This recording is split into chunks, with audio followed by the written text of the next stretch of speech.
prime forme di produzione ceramica abbinata alla lavorazione di cereali risalenti a oltre 8.000 anni fa sono state portate alla luce nel Kurdistan iracheno dagli archeologi dell'Università di Udine. Scoperta avvenuta nel sito di Canispan, un insediamento di epoca neolitica del VII millennio a.C. Sono stati trovati anche due grandi edifici di circa 7.000 anni fa denominati Rectangular Mud Brick Building e White Building, costruiti sulla cima di una collina appartenente alle elite del tempo.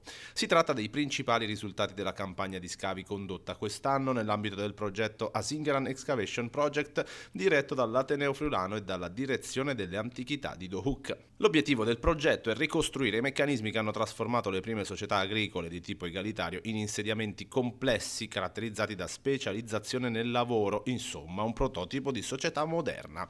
Le aree di ricerca si trovano nella piana di Navkur a pochi chilometri dalla città di Rovia. Il lavoro degli archeologi dell'Università di Udine proseguirà con l'analisi di laboratorio dei resti ceramici, paleobotanici e del DNA trovati sui due siti, grazie a una serie di collaborazioni con le università di Bologna e di Padova e con il Museo Nazionale di Danimarca.